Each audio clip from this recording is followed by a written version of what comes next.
Here today to share some tips and alternate ideas for the March Fluttering Garden Paper Pumpkin Kit. What a gorgeous kit it was this month.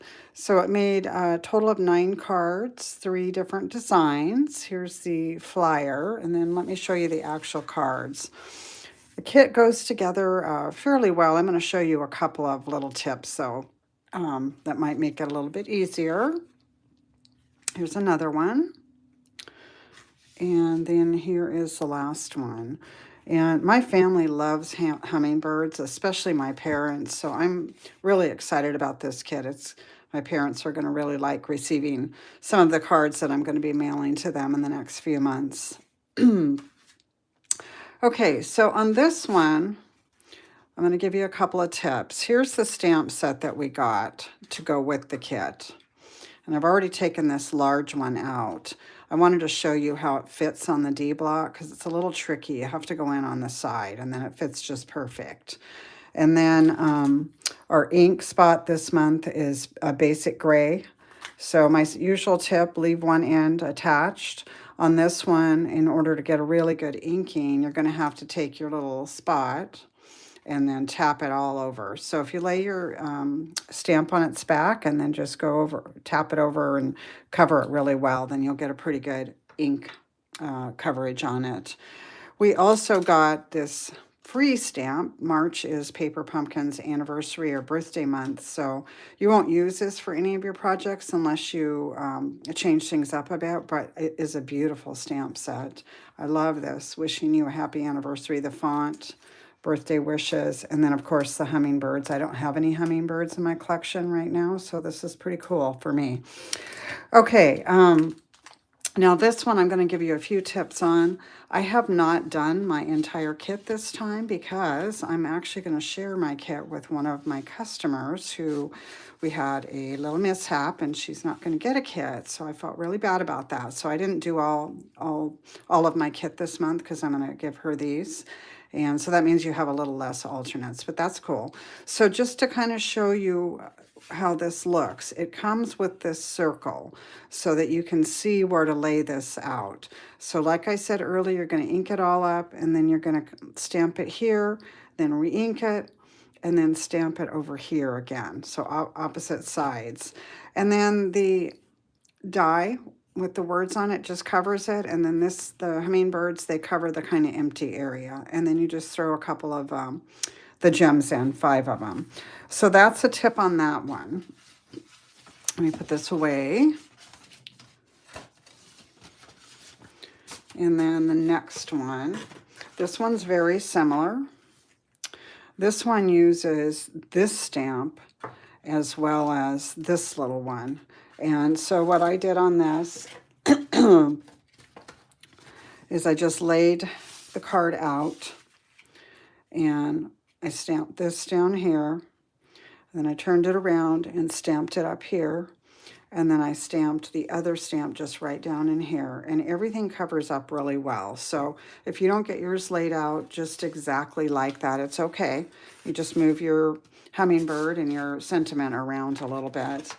And then this one, you're going to take this stamp and you just go all across the bottom. Now my tip on this is I always start about in the middle. So I do my first stamp on the middle, and then I go out that way, and then I go out that way. It doesn't matter what direction, but I like to start in the middle just so it's kind of all even, and then you get where if you start here, then it's not going to be uniform. So start here, go that way, and then go that way, or start here, go this way and this way.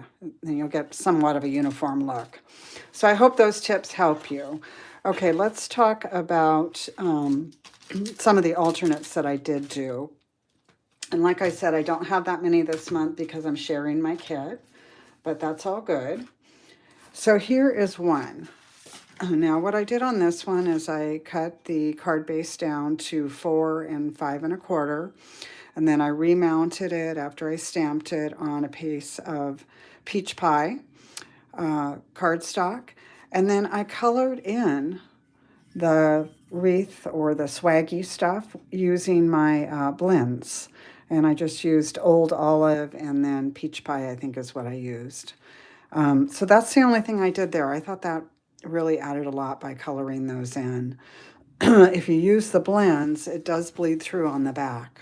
So that's why after I finished it, I cut it up and remounted it. So to get away from that, if you don't want to do that, is just use regular Stampin' Right markers if you have those, or um, colored pencils, or watercolor pencils without any water. So those are some other ideas.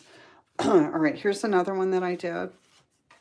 I'm going to actually give this one to my mom for Mother's Day. So again, I cut the card base down 4 by 5 1/4.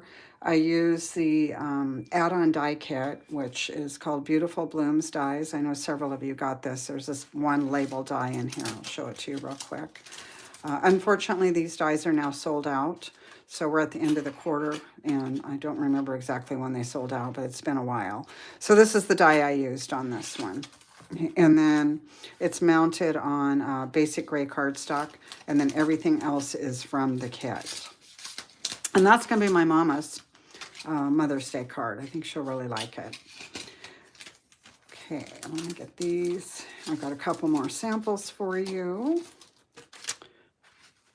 Okay, this one I'm actually going to send to my dad. He's been struggling, so I kind of thought it might pick him up a little bit. I did use the new Lazy Daisy embossing folder to give this texture, and again, cut the card base down to 4 by 5 1/4, remounted on Pretty Peacock, and then this is from the extra stamp set, the Hello, and then these are obviously from the kit as well as the hummingbird. Okay, and then I just have one more for you. See, yeah, that's all I have. This one, I use the eyelet embossing folder. This one's been around for a while. It's very simple. I turned it over so that just the white peeked out, and then I mounted on the card base, and I used the thank you from the kit. So like I said, I don't have a lot of alternates this month, but I have a good excuse. I took care of something that I felt needed to be taken care of.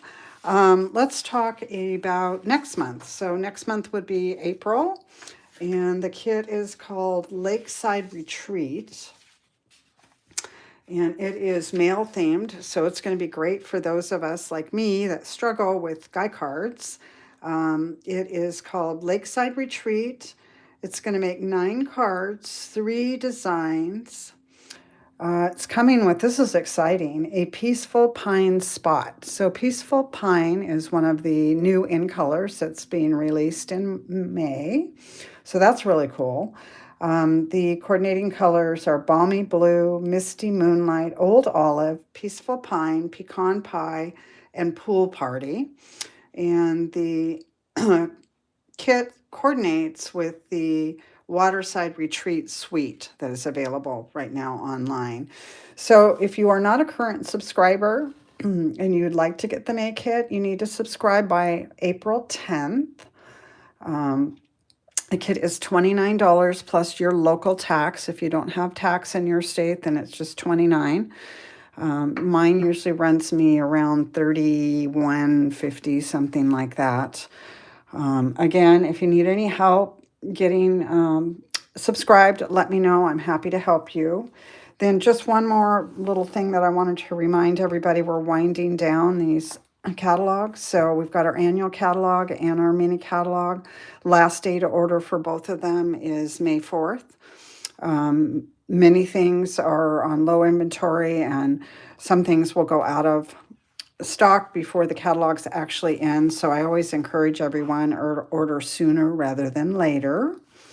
And then while we're talking about new catalogs, if you're one of my Paper Pumpkin subscribers, you can look for getting the new catalog that will roll out in May. You should get it towards the end of April, either in the mail, or if you're attending my Fond Farewell event next month, you'll get it at that event. So again, that's for my Paper Pumpkin subscribers. If you're not one of my current subscribers and you're not in my customer base and you would like to get a catalog, reach out and we'll talk about that.